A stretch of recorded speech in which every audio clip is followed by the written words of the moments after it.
Okay. So the other thing I want to say is I was at the CTEQ summer school as a student in 1998. I know you were there as a lecturer. I was looking for pictures and I didn't find any from 1998. All of my pictures were on film. So obviously I don't have those anymore.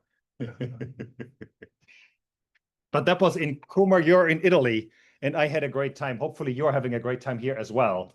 But since this is our first time running the summer school here, we'll collect suggestions afterwards for what we can improve. I know the weather, well, I guess we can't do much about that. Has anybody, go walked along the river or go running or any of that?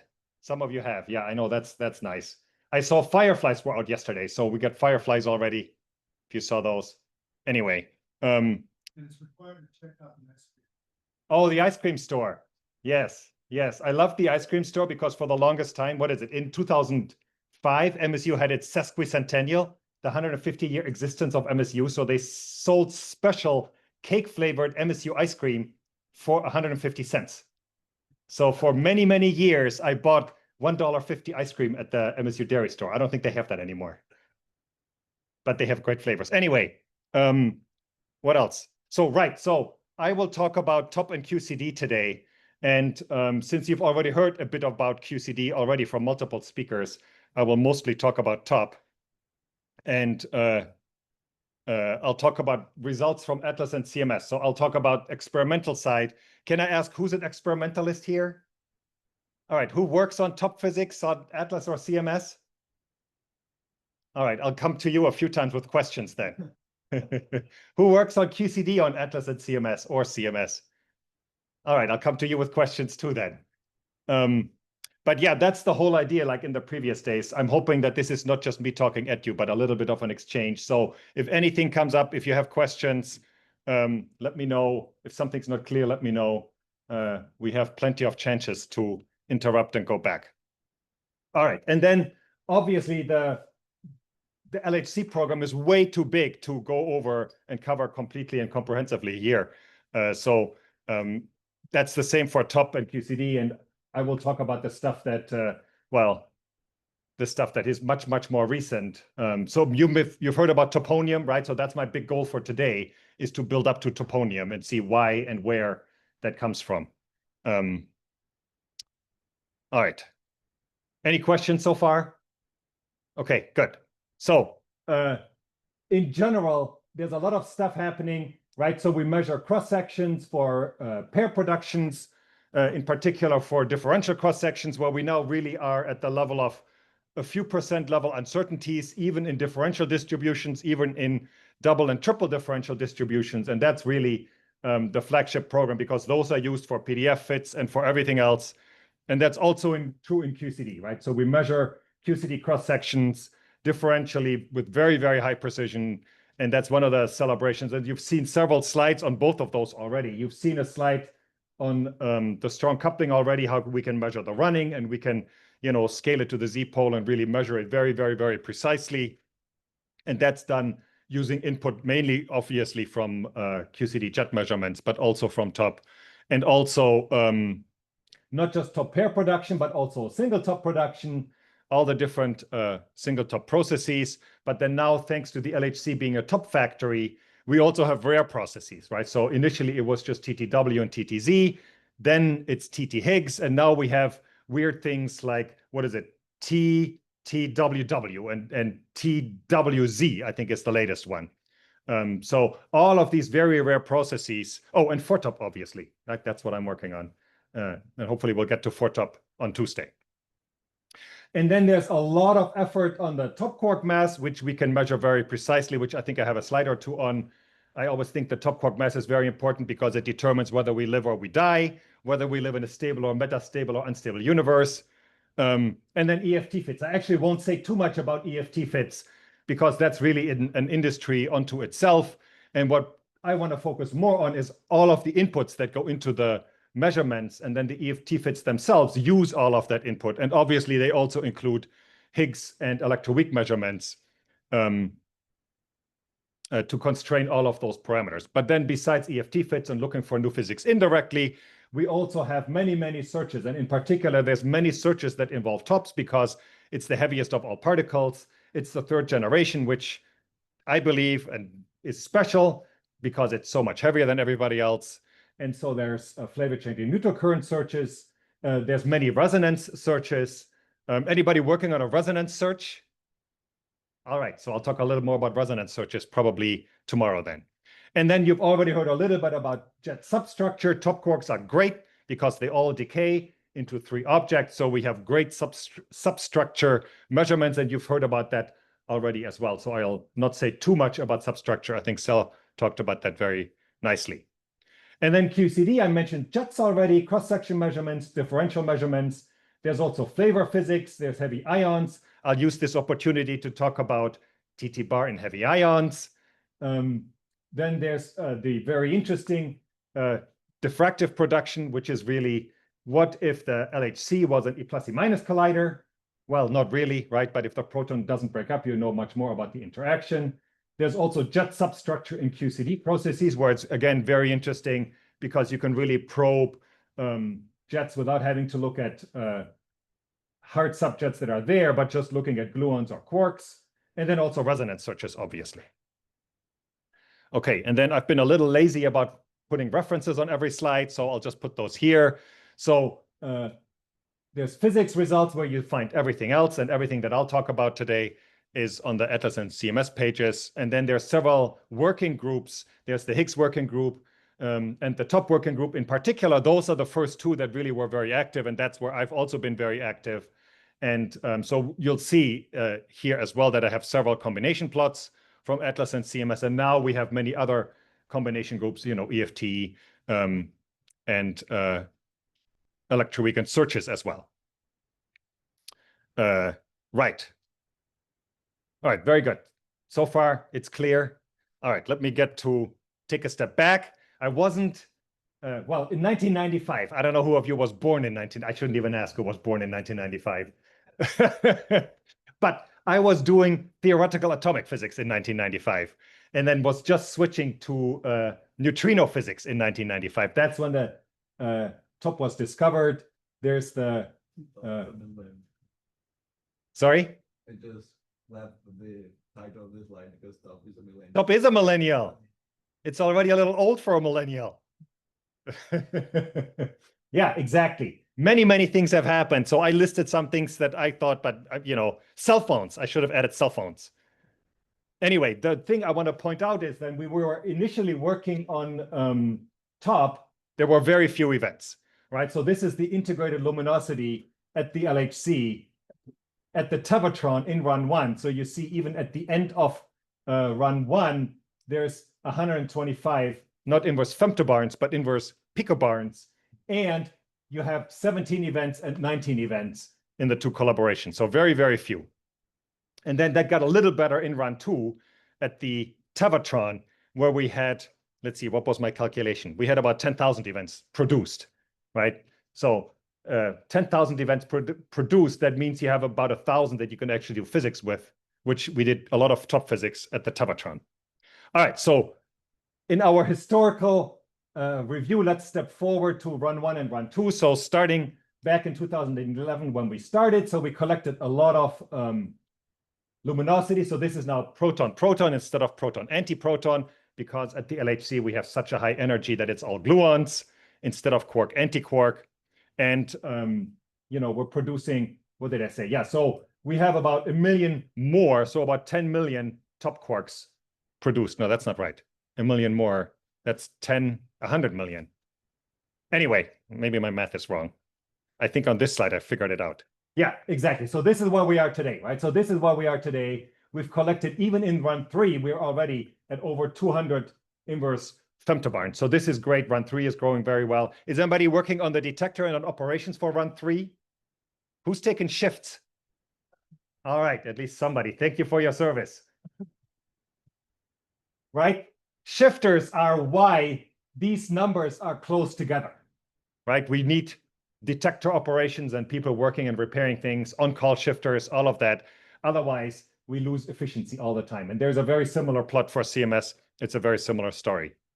Anyway, because in run 3, the cross-section is not picobarns, not femtobarns, it's a little less than a microbarn. we really have a lot of events. So you can just multiply, right? 220 multiplied by about a microbarn gives me roughly 10 to the 8 top quarks produced, or top quark pairs produced.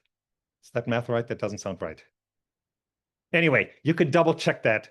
We can do that tonight. How many top quarks have been produced at the different colliders? Anyway, but what that means is that we have a lot of physics to do. And this is why the reason we have so many top quarks, or the reason for being able to not just do precision top pair measurements, but also search for all of these rare processes, is because we have so much integrated luminosity. Yeah, exactly. All right, and then these plots you've probably seen, maybe even some of you have shown them. I like it because you can't read anything. Our physics program is so extensive that you can't even read anything. And so I put it here. All the way on the right-hand scale is the QCD cross-section. And even that depends on the cuts that you're making. So there's QCD measurements up here, just cross-section measurements. And then all these other ones, electroweak, and then top is here, right? So this is where I said we have roughly a microbarn, and then all of these other processes, including all the way down here for top production with much, much smaller cross sections, right? So that's the LHC physics program. All of these different lines really over many, many orders of magnitude.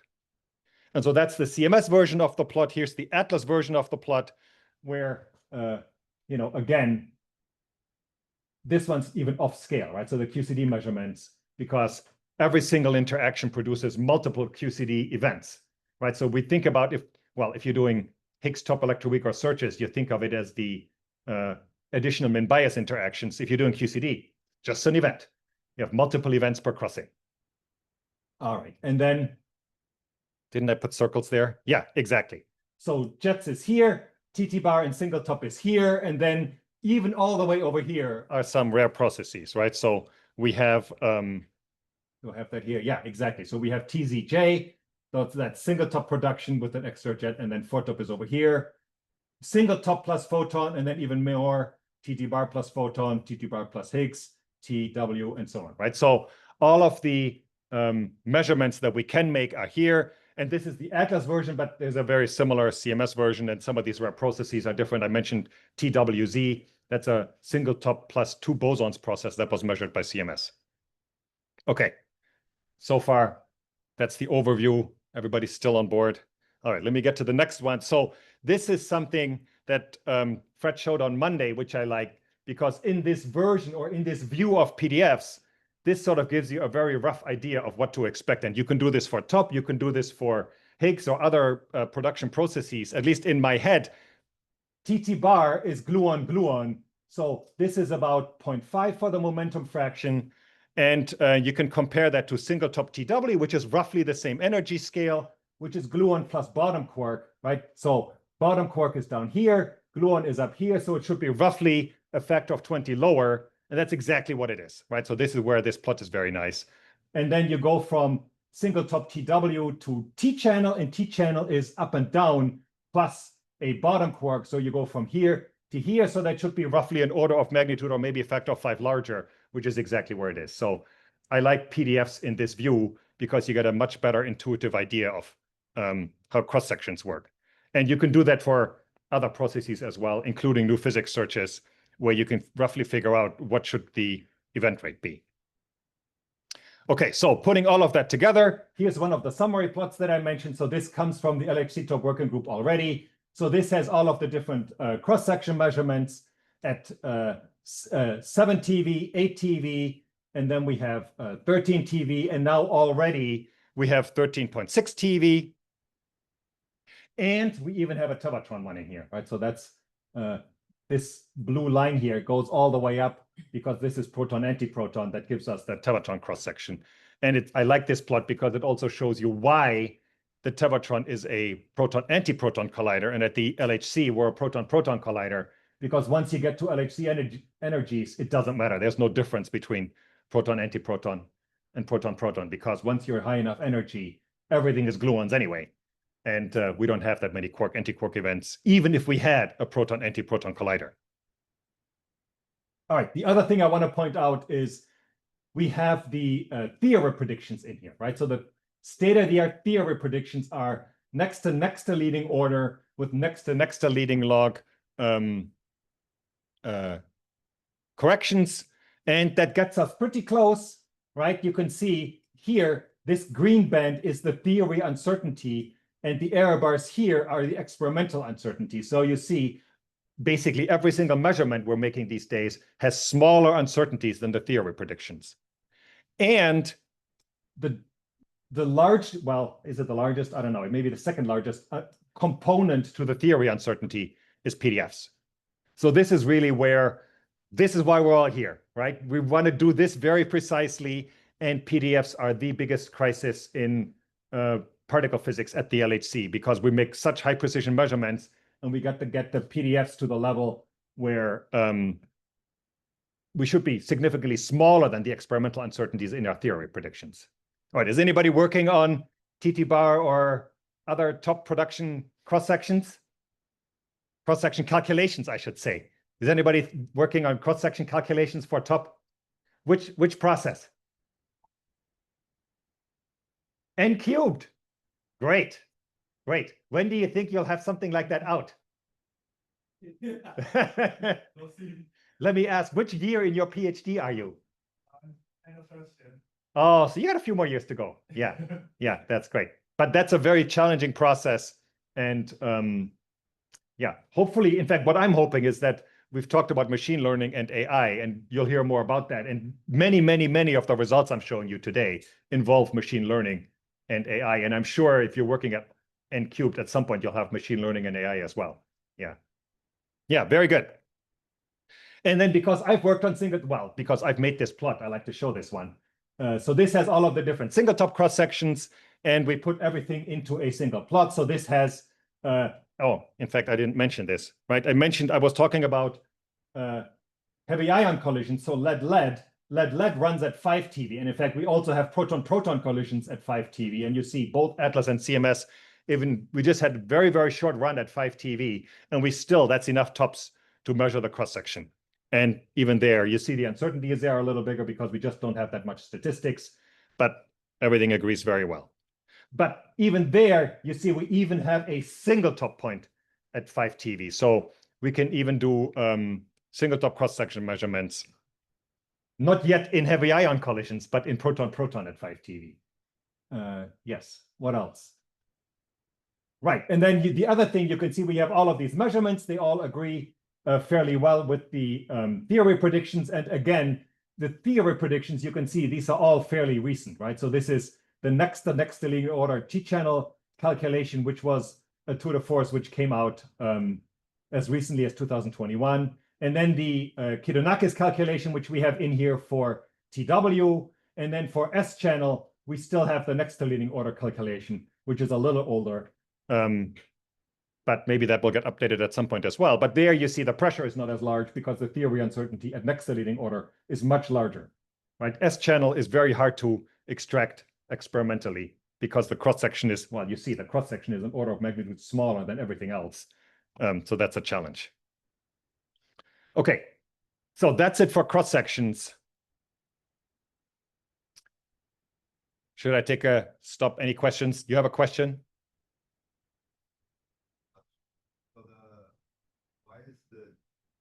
I can't see the shape of the dot because my eyes are bad, but why are the bars with like an order of magnitude error in the cross section so large?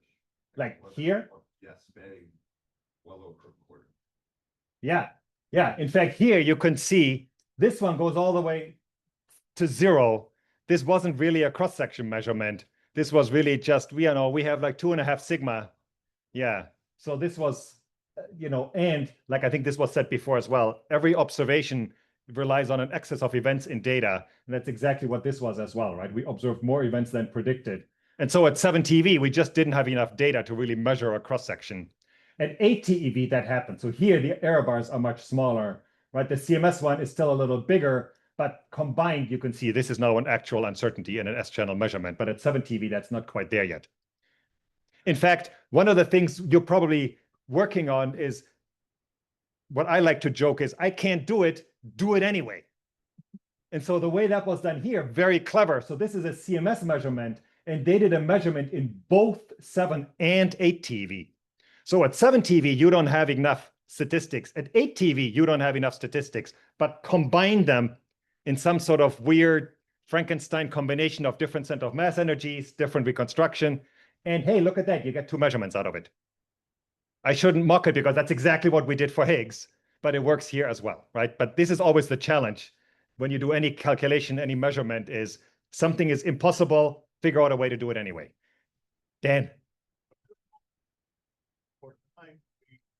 On the Feynman diagram for T-channel and S-channel. Oh yeah, very good. T-channel, S-channel, and TW. Yes, I don't think I put them in here. Yes. Somebody taking notes? All right. Very good. So I want to move on from cross sections and sort of go to what's been happening over the last 2 years or so, 3 years, experimentally a little longer, because this is a program that really started when we were still analyzing run 2 data, run 1 data, 8 TV, and we started measuring spin correlation.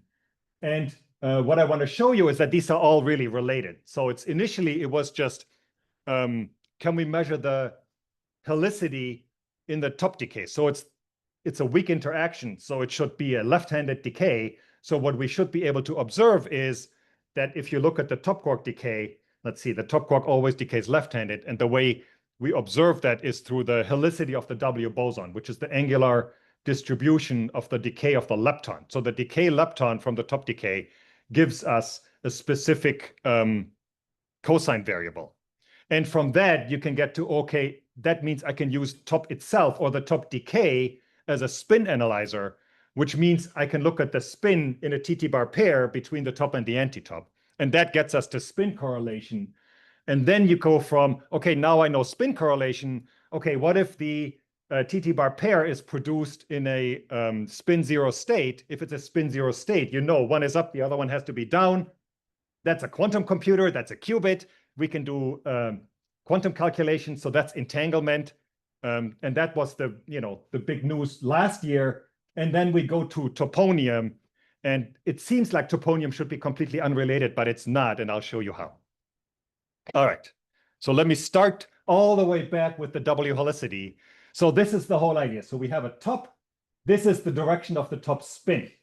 And so if we want to look at the W helicity, this is the helicity of the W boson in the decay where the top decays to a W and a B, and then the W decays to lepton and neutrino, right? And so you see, if I want to get a 1/2 spin up, if the bottom quark has spin down, let's see, does that add up? Yeah, this is, yeah, exactly. It has to be W plus B has to give me the top, right? So that's how we read it. W plus B has to give me the top. So this gives me this up. If the top is up and the B is also up, that means the W has to have 0 helicity because I have up plus up, B plus W has to give me the top. And then finally, this one, this is the one that's suppressed, right? Where you go from top is up to B is down. That would give us that the W would have to be positive helicity, and that's suppressed. And so that's where we have the W helicity, that the weak decay is left-handed, and that's where we get all of the correlations, right? And so the angle that we're measuring is we boost into the rest frame of the W boson, and that gives you a lepton direction and a direction of the bottom quark. So we need to know the reconstruction of the W boson, which sucks because we have a neutrino in there. So if you've ever reconstructed, has anybody reconstructed a top rest frame with neutrinos or a W rest frame? Yes, so you know you have very complicated algorithms. Are you using something that has a name or an MVA? So I'm in the semi-lepton channel. I only have to do it for one. Oh, only for one. Okay, that's a little easier. Yeah. If you only have one neutrino, yeah, but still, then you have all of the detector resolution. Yeah, exactly. Right. If you have only one neutrino, it's a little easier. If you have 2 neutrinos, yeah, we have to figure it out. Okay. Yes. Right. So that gets me to D0 and CDF. So there we have the theory curves, right? So we have a left-handed and a longitudinal one in this variable, the cosine theta star. So back at the Tevatron, if you say cosine theta star, you knew exactly what everybody was talking about, right? And so the distributions are to the left, and the right-handed one that's suppressed points to the right. And then you look at the measurements, and there's many, many, many of these measurements. And you see the right-handed component is always measured as 0, and the left-handed component is measured much higher, and same for the longitudinal component. And in fact, at the Tevatron, we could make fancy plots of the right-handed and the longitudinal components, and you can see how all of the measurements agree with the theory prediction at the time. And now you see here in the plot on the right, I'm actually showing you Atlas and CMS and the LHC combination. So this is a plot that's a little older, but it has the 7TV LHC combination because there it was still very much of interest to improve on these uncertainties here. And you can see we have very precise measurements. And then especially with the ATV data, right, we have very, very precise measurements of the W helicity. And in fact, this is so precise, I don't know anybody who's measuring W helicity anymore, just because we've reached such precisions that it's much more interesting to, instead of measuring W helicity, using W helicity because we've proven the standard model, and to then just look at spin correlations. Okay, questions on W helicity? Okay, very good. Then from that, as I mentioned, I want to go to spin correlations. And so here, right, we have top quark pair production with gluons, that's the dominant process, or with quark antiquark. And so we have a spin singlet state if we have, or most of the time we have a spin singlet state if we have gluon production. So this is great because this gives us the spin up, spin down structure, right? So this gives us a direct correlation. Here, if we have the triplet state, then we have sometimes the spins are aligned, sometimes they're aligned but point in the opposite directions, and sometimes they're anti-aligned. So in this case, you also have correlations. And if you measure one, you know roughly what the other one is. Here, it's a perfect correlation. If you measure one as up, you know the other one's down. And if you measure one as down, you know the other one's up. All right. And the way we do this experimentally, is we measure delta phi, right? So very, very simple measurement. Here, this is a top quark production, right? So I have proton coming in. It decays into TT bar. The top decays into W and B. And then in this case, both W's decay to leptons. And I always joke, lepton in this case is an electron or a muon. My joke is always tau is not a lepton. Does anybody work on electron and muon leptonic decay channels of searches or anything else? W's? Who's doing W physics? No, who's doing Z physics? Okay, who's doing Higgs physics? Yeah, if you're doing Higgs or Z physics, you know electrons and muons, right? You don't include taus, do you? No, yeah. Anyway, but so yes, we have two leptons, but of course we actually do include taus because if the tau decays to an electron or muon, you have to include it, right? This, at least on Atlas, there was a generated discussion for a while because we had the spin of the muon from the tau decay modeled incorrectly. And we actually noticed it. That's how high precision we had in top physics. Anyway, so we're looking at the angle between the two leptons, and that's a great analyzer because for the leptons, we can get their direction very, very precisely. So looking at the delta phi between these two is great because we can get these directions very precisely. So that's great, except it's actually not great because to really make this a spin analyzer, we have to boost into some rest frame. And the rest frame we typically use is the TT bar rest frame. So the rest frame of the TT bar system, which if you're at threshold in the transverse direction, that's usually easy to do. But in the longitudinal direction, we have no idea how it's boosted. Actually, that doesn't matter, right? Because we're looking at delta phi. Okay. Yeah, so if we're at threshold, this is still okay. So the goal is for us to be producing TT bar threshold, which as we go higher and higher in center of mass energy gets harder and harder. There you go. Yes. Okay. Is that clear how we're doing the angle? A lot of pictures. All right, so then this was the spin correlation result. So this came out, when did this come out? 2021, I think, right? So this is fairly recent. And what we see here is, so this is exactly this delta phi variable between the two leptons. And we have,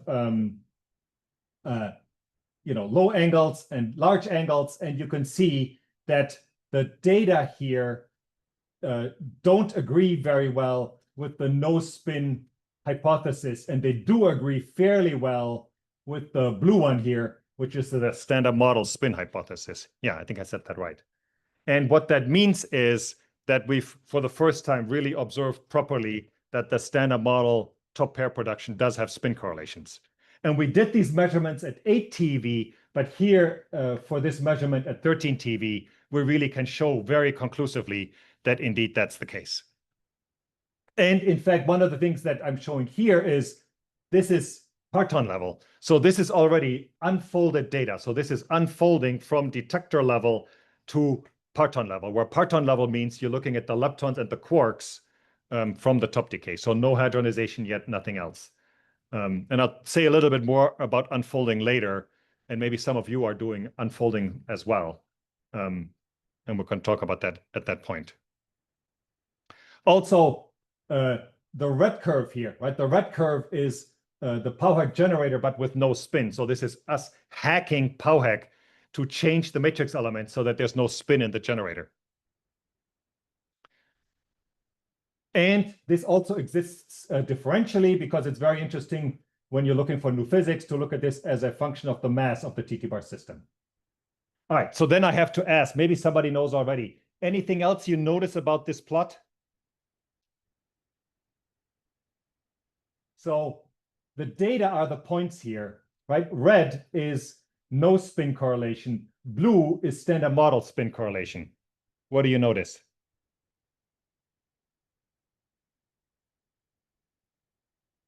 You're probably all seeing it. You just don't want to say it because it looks so trivial. The data points are a little bit above the blue line. Everybody see that? Yes. And here they're a little below. What does that mean? You can already see it, right? What that means is we have more spin correlation than predicted by the standard model. And that's where the entire rest of this talk today is based on, right? So already, you know, this is already, well, this is the, you know, this is the 13 TeV measurement with just the first year of data, but you can already see it here. You can already see where we're going, that if you want to do a fit, the fit result is this one here, right? The fit result is the spin fraction that we're observing is 1.25. It has large uncertainties, but nevertheless, we're observing something. And so, in fact, when this came out, we did a lot of studies of what's wrong with Pauhack and what's wrong with the generators, and can we improve parton showering? And obviously, that's always been a question. That was a question in the Tevatron days as well. Can we improve parton showering? And can we improve the modeling of top quarks? Because surely this must be something that we're not modeling correctly. Very good. Who works on top modeling? Does anybody work on parton shower? All right. What exactly are you working on? Jet energy losses? Wow. All right. Yeah, that's going to be complicated. Yes. The zero predictions here have no uncertainties. So what are the uncertainties of this? That's correct. They don't. In principle, this is an angular variable. So the uncertainties are very, very small. But I'll get more to uncertainties later. But yes, you are correct. Right? Most of this uncertainty here is dominated by the experimental uncertainties. All right, very good. So let me take the next step, which is, okay, if I have the two tops, I actually have more information than just this delta phi angle, right? And this is what we call the full spin density matrix. And what we can write down is we can write down all of the different components of this correlation, right? And so we have, first of all, just the differential cross section. So this is again for the two leptons, right? So we have just the differential cross sections for the two leptons. Then we have the Pauli matrices. So this is the top and the this should be a T-bar. So this is for the top and the anti-top, where all that we have is, you know, the spin of the top and the spin of the anti-top. And if there was no correlation, right? If it was just that, if it was just A, B, and B, then we would get the red curve here, right? Very simple. They're completely independent and there's no correlation. And then the interesting part is this C matrix. So the C combines the top and the anti-top. And that's where we have the correlations, and we have them not just in one angle, but in multiple angles. And in total, between the B's and the C, we have 15 coefficients, 15 independent coefficients that we can measure. And so then that was a big program at the end of run 1, and then also in the early run 2 is to measure these spin correlation angles. And of the 15, many of them are 0, so it's not so interesting, but I'll show you how we get through that. And the first one is defining the angle. So the way we do it is we start with the helicity basis. So we have the 2 incoming protons, and we boost into the top quark pair rest frame. So that's what I said before as well, right? That's the helicity basis. We boost into the top rest frame, and then we define new coordinates. So you see we have n hat, k hat, and r hat, and that's based on this. So we have the direction in which the top is moving in the direction in which the top was moving originally, but now boosted in the rest frame, right? So if we're in the TT bar rest frame, this gives me this k axis. And then perpendicular to that is the r hat axis, which comes from, what is it? The dot product of the k and the beam axis. And then we have, yeah, this angle theta here, but we have to be perpendicular, right? So it gets a little harder. And then we, oh no, I'm sorry. We have the n axis, which is perpendicular to k and the beam axis. That's what it is. So k is from that. N has to be perpendicular to the beam axis and to the top direction. And then r has to be perpendicular to these. There we go. I think I said that right. Anybody doing spin correlation? Anybody know k? Yeah, so you know the axes. Did I get that right? So R just has to be in the production plane. Production plane. There you go. Very good. Yes. Which it is by definition if you're perpendicular to the beam and the top. Yeah, exactly. Yes, very good. And so that gives you 3 different axes. And so we can measure this delta phi along all 3 directions. Right. So that's the whole idea. So we have not just 1 axis, but 3, and we can measure these. And so from that, right, so this is a CMS measurement. Yeah, so this is with the full run 2 data, and this is fairly recent. I think this is from a year and a half ago. But this has all of the coefficients in it, and you can see what I said before. Many of these are 0, but there's some that are very nicely not 0, but you see the measurement is very, very precise, right? So the measurement is here with the error bars, and it's got very, very small uncertainties, right? Certainly much smaller than even what I showed you in the Atlas spin correlation measurement, where the uncertainty was like 10%, right? Or a little less than 10%. So here, right, even the ones that we're measuring to be 0, the uncertainties are nicely very, very small. Oh yeah, in fact, you can see then the difference between the data and the theory prediction, which is POHEC in this case, and you see everything agrees except this one up here, but even that's within a sigma, right? And then note that because this is a fairly recent paper, you now see additional predictions here. So we have the POHEC predictions, which is the generator that we've been using even since run 1, MatGraph with AMC and NLO, and we now have MinLops. Anybody working on Higgs and using MinLops? Anybody contributing to MinLops? All right, so MinLops is the, as the name implies, next to leading order matrix element in TT bar production, right? So it's the next to leading order matrix element with interface to the parton shower. So that's really what's supposed to make all of the predictions in top pair production more precise. And I don't think here you can really see that yet. Oh, you can see a little bit here, right? How the different predictions are different. I think, yeah, a little bit, but not really. They're overlapping for the most part. But this is really, at next year's summer school, hopefully you'll have a MinLops talk. All right. Very good. So that's the full spin density matrix. And in fact, I'm not showing you, but you can already see from some of these parameters, I mentioned entanglement. So from these parameters, you can get to entanglement. And entanglement gives us, right, you can see an artist rendering of what entanglement looks like. Which, I don't know if you've ever thought about that. If you're picturing an electron, when I picture an electron, it's a shiny silver ball.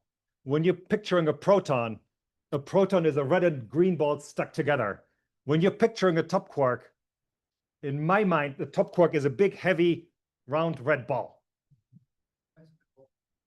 Yeah, that's a good question. Why is it a ball? I have no idea. Well, you saw at the beginning, I had the little plush thing, right? The plush thing is a triangle, a green triangle for the top quark. Ah. Yes. What's the shape of a dimensionless particle? Oh, it's boosted. There we go. Yeah. Well, here we're at threshold, but still. Oh, I see. It should be oblong, right? If it's boosted, it's not oblong. Very good. I should have been there. Wait, maybe I was there. Anyway. This is good discussion. Yes. We should go. Yes. Yes. Here, the whole idea is that there's an invisible force connecting them, which is quantum mechanics, which is a whole nother discussion. There's no such invisible force. Quantum mechanics is quantum mechanics. Anyway, right? No action at a distance. So this is the picture I showed you before, right? So we have the gluon production, which is mainly the singlet, and then the quark, anti-quark production. And so in the singlet state, we have up, down, or down, up, right? So this is the wave function, the spin wave function. So clearly, this is where we see entanglement, right? And here, if we measure the top with spin up, then we really don't know if we're going to see spin up or spin down for the antitop. You can see there's still a little bit, but not that much. Okay, that's the first part. The second part is we can write this down, as I said, because how do we get to this case versus this case? We can actually write this in 2 dimensions as a function of the angle. So this is the angle with respect to the beam axis, and this is the mass of the TT-bar system. And there you can see that the entanglement is strongest down here. Right? So this is why I keep saying at threshold, right? So it's at threshold because down here we have the strong entanglement. And so that's exactly where we have the spin 0 state where top is up and antitop has to be down. So we get entanglement, and our little TT-bar system is a quantum computer, a qubit. Okay, and then I also have, I go all the way up. Oh, I should ask you that. What's happening here? Why is there a sun shining in the upper right-hand corner?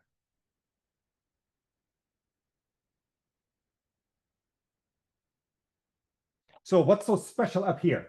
So up here, the mass of the TT-bar system is very, very, very high, right? So what we have is exactly this scenario where tops are boosted to very high momentum. So at very high momentum, we're seeing spin correlation again. Why?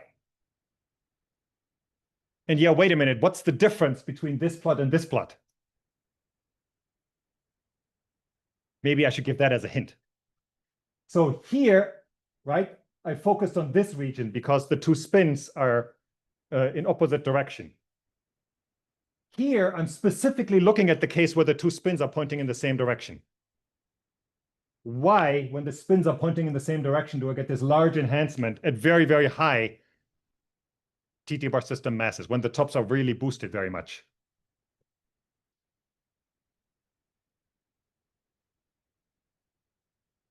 So in my head, I always hear CPU1 talking. When the tops are boosted very much, they're basically massless, right? So the more you boost it, the more you lose your mass. And once you have a very highly boosted top quark, it's just a neutrino.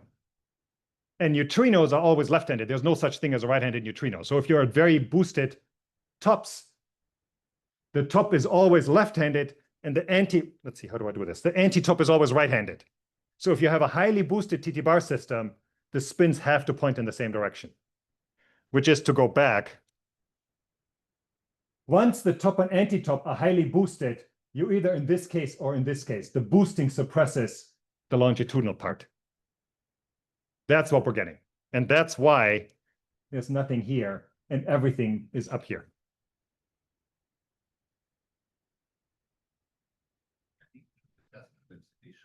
Yes, because as a theorist, everything I said is a little questionable. Yes, my argument is, as an experimentalist, it just has to make sense. It doesn't have to be mathematically correct. All right. Very good. Wait, what? Did I do this already? Oh, yeah. Right. So this is exactly, yes. So this is the same picture I showed you before. Exactly. But now we're doing more boosting, right? So we boost into the top pair rest frame, and then we're boosting the leptons into this frame, and then we're measuring this angle again. Yeah, exactly. So, right. So now we're looking at the entanglement variable, right? So this is spin correlation, but now we're looking specifically at the entanglement variable, right? So we're not looking at delta phi anymore, but now we're looking at cosine phi, and we're specifically looking at very low invariant mass of the TT bar system. And so this is the Atlas measurement, right? So that starts, this is now a cosine phi variable, and we have very small backgrounds. This is at detector level, and you see, this is exactly at the threshold, right? So if you do, let's see, can somebody do that in your head?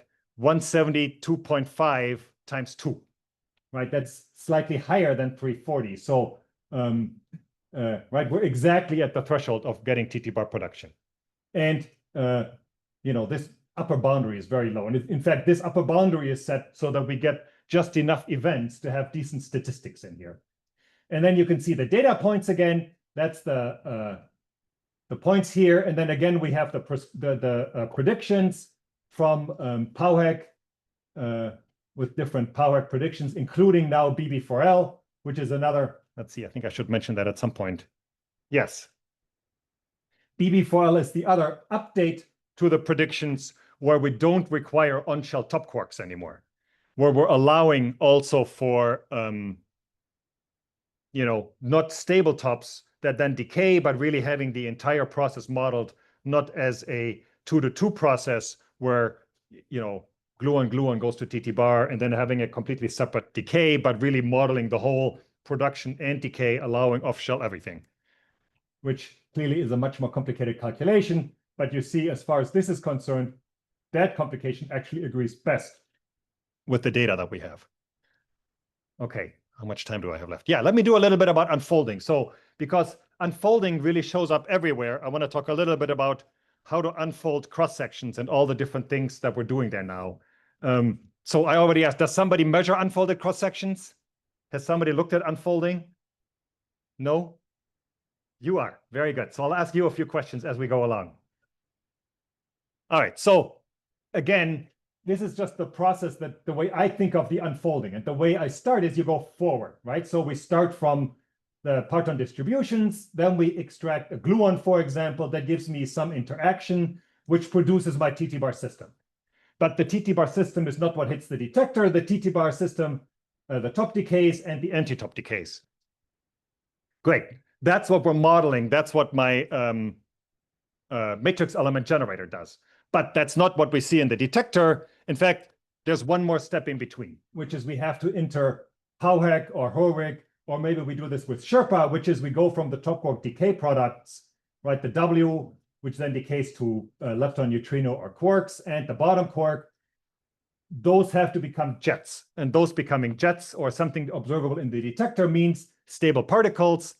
And what is it? I think our threshold for stable particles is 10 to the minus 10 seconds. If your lifetime is longer than 10 to the minus 10 seconds, then you're a stable particle. And that means here we have jets of particles, kaons, pions, lots and lots of pions. That's what shows up in the detector, and that's hadronization, right? And then in the detector itself, if a pion hits the detector, we get an energy deposit. The energy deposit gets converted into, I don't know, light, for example. The light gets picked up. That gets converted into an analog electronic signal. That analog electronic signal gets converted into a digital electronic signal. And in tens of nanoseconds, all of that gets read out. And so what you actually see coming out of the detector is bits and bytes. And so that's bits and bytes. We then have to turn around and make leptons and jets out of it, right? So that's the entire process.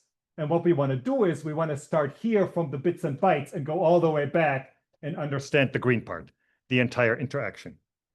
And that's the challenge with almost everything that we do at the LHC. And so just for the basics, I just wrote it down, right? This is first lecture of particle physics. The cross-section is the number of observed events divided by acceptance, efficiency, and luminosity.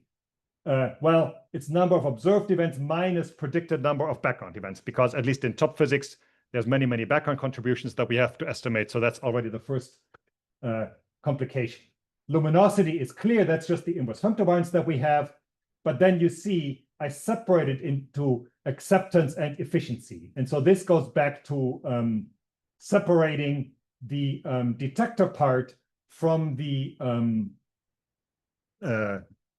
parton shower, angles, momentum cuts, and so on. And so what I write down is A is typically acceptance includes PT cuts, ADA cuts. If I have to have, delta R cuts between objects so that my leptons are isolated and so on.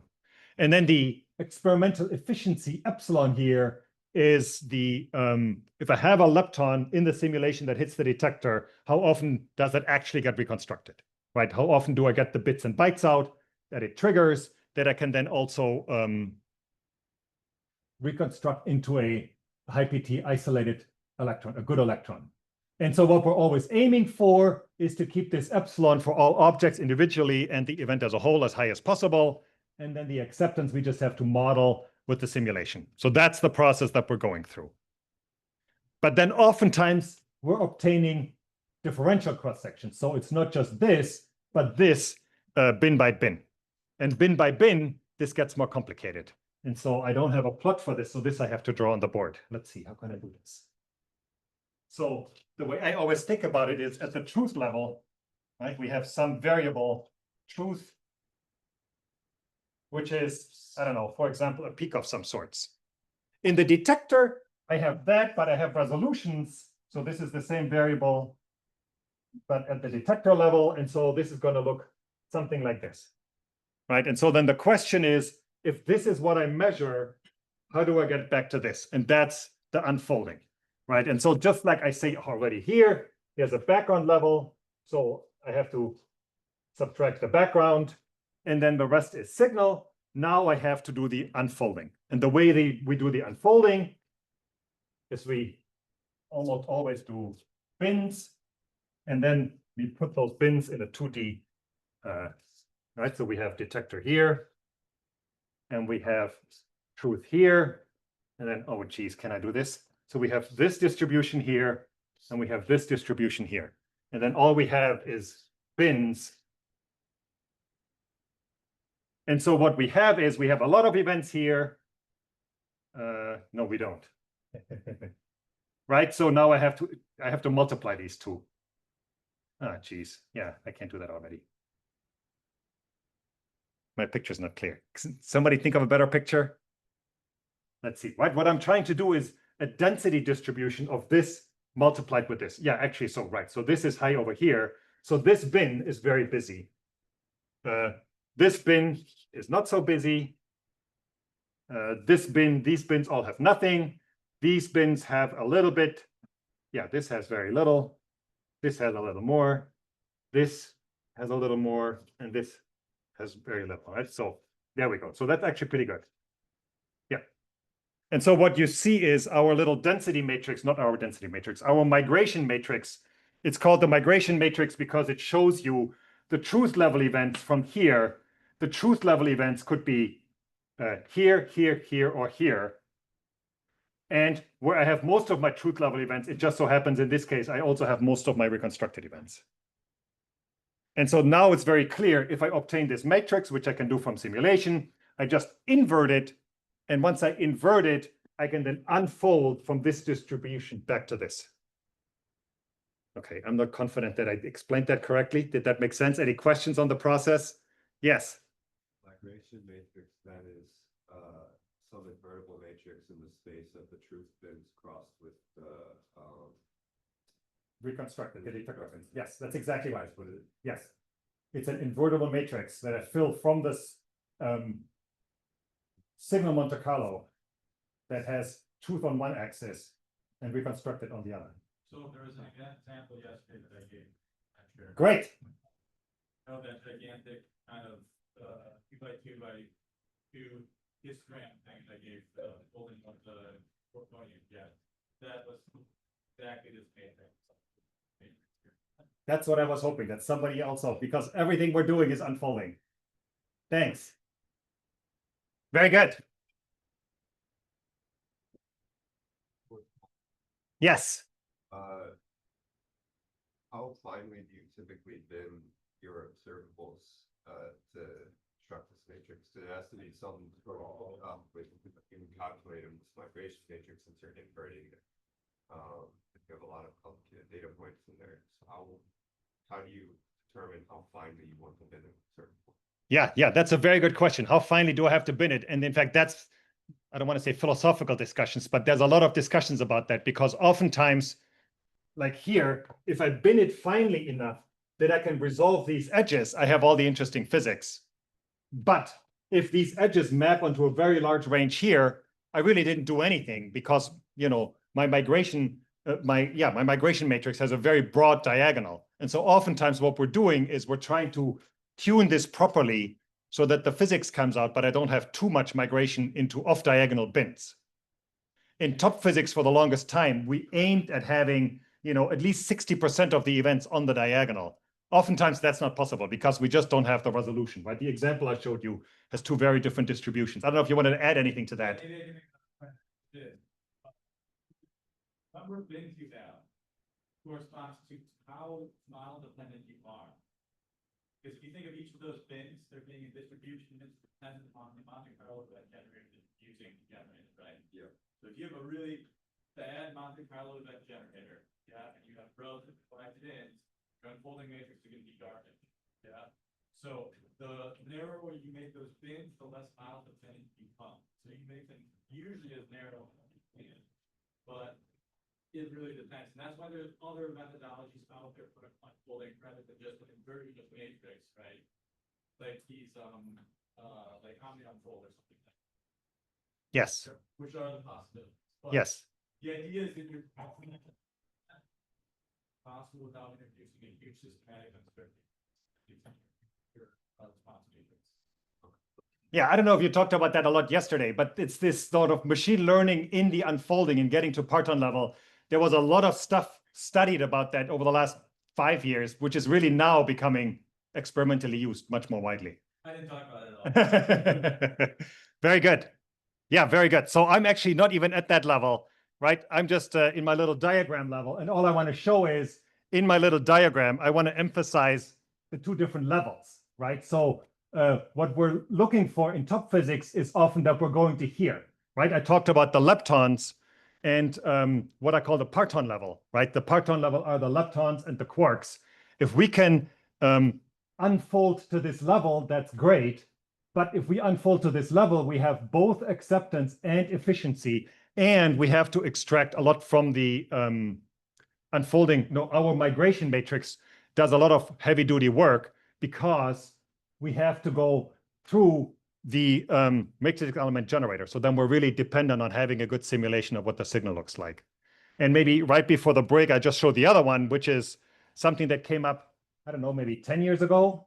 Wait, we can do a trick. We can add more work to the theorists and keep our life simpler as experimentalists. And that is, don't unfold to the quark level, but unfold to the jet level. So unfold to the Pythia output, which is I'm reconstructing jets at the Pythia output, and I'm reconstructing jets in the detector. When I compare those two, I really just have this efficiency epsilon in there. And my migration matrix is much, much more diagonal. So any measurement that has a lot of jets in it, this is what we're using. And in fact, if you've done PDF fits and you've seen unfolded results, that's always the first thing that you're looking for. If you've done PDF fits, you see that there's a particle level unfolded distribution. You already think, this is going to be more work for me. And in fact, if you do many other theory calculations, right? If I'm unfolding to the particle level, I can't compare to a next to leading order calculation because that's not available at the showered level. But my unfolding becomes much easier. All right, and I think this is a good place to break for the break. And then I think I'll continue on Tuesday, and we can do more with unfolding and the rest of the story about spin correlations and toponium. Wait, should I ask for questions first? Any more questions before we get coffee? Yes. Then you find other binning. Right, so it's the binning and it's the phase space, right? So you have to set up your phase space in the first place where that can be done. Yeah, exactly. And so you can see in particular, I talked about the spin correlation, that's great because you have bins almost equally populated, very easy. If you talk about the spin density matrix, much more complicated because in principle, you have 3 axes, 3 variables, every single one of them has many bins. It's very easy to have regions of phase space where you expect something but no population. So then it's much easier to not be able to invert the matrix. Now I know that we seriously learn more from you what we have exactly do this. Ask a couple of questions. Here we're working with mobility densities essentially, right? And sometimes the information about what we need to do is missing, right? So like, for example, let's go to slide 17.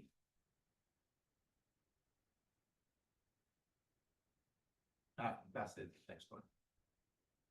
Okay, next, no, the one, yeah, this one is the one. Like, okay, so sometimes actually that's probably where we need to learn it. We also need to teach young people how to communicate. Like when I look at the left plot about two-dimensional correlation ellipses, or more generally, n-dimensional ellipsoids. So the question was, okay, here we say we have 68% confidence level ellipse. Does it mean that 60% of probability sits inside the ellipse in the two-dimensional plane, or it has Yes. its projections on the axis are 68%? No, so here if it's a two-dimensional probability distribution, that really is 68% is inside the ellipse. 68% inside the ellipse. You have to do a little bit of math to project it, but as long as it's roughly circular, it's close enough. So therefore, if the PDF uncertainty is projected, so then PDF uncertainty somehow must also be dimensional. Yes. Right. Yes. On the right-hand side, when you show the error, this one-dimensional plane errors, do you mean it's 68% for this specific parameter with any all other parameters or other values taking any values they like? So it will be like roughly the projection on the X. Fixed. So like if I were to plot the left, right plot on the left. Yes. So those error bands that if you were to plot them on the horizontal axis and vertical axis, they will not match on the size of the ellipse. No, and in fact, I can't even exactly tell you, although I suspect what it is, right? So what we have is we have the ellipse, and then we have the standard model, and we have the measurement. Like which ones? Yeah, this is the standard model. This is the measurement. Normally, what we do is when we do one-dimensional, we do it with respect to keeping everything else at the standard model. Yeah. So then 68%, right, would be this axis I measure with respect to the measurement. On this axis, I fix it at the standard model. So it's this band, but then I have to integrate over the whole ellipse and get 68% of, from here to here, right? Because it's about this point. But this will be the projection, like it would be the straight down. Right. Yeah. Well, you're integrating the whole thing. No, it's not integrating over the ellipse will be different from integrating over the stripe. So in other words. Oh, yeah. You're right. Yes. The stripe, because I'm keeping it at the standard. I just said I keep it at the standard model. Yes. Yeah, but it's the stripe. It's so the stripe. So on the right-hand side, you show the stripes. It's exactly this line here. It's exactly this line. And then I have to find the 68% interval on this line where I know in this direction it's the star, but in this direction I know the peak is going to be here. Okay, but it's still on the transverse axis, the value can be anything. No, I fix it to the standard model. For most parameters, that's what we do here. If I give you one parameter, I fix it to the standard model. Every once in a while we don't, and we allow this to float, and then you really get this point. But most of the time, like EFT fits. In EFT fits, we almost always fix the other parameters to the standard model, which is 0. Yeah. So then I need to get kind of better understand. Then there is another slide 25.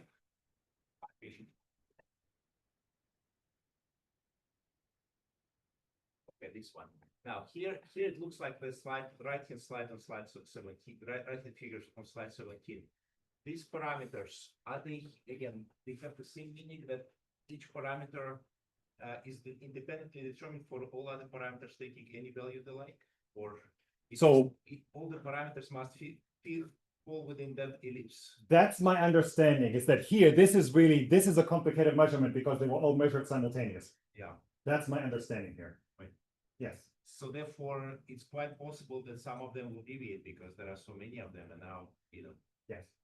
right, so that then there is no worry about that there is deviation here. No. So because it just Yeah. so happens that, so I guess again, the meaning of this error bands is different from, well, here doesn't say it's 68%, but Yes. IAB will say it's 68%. So the error here has a different meaning from Yes. the error in that. I didn't put the figure captions in. It's all in the figure captions. Right. Okay, Yes. thank you. Yes, very good question. Yes. So for the coffee break today, since it's Sunday.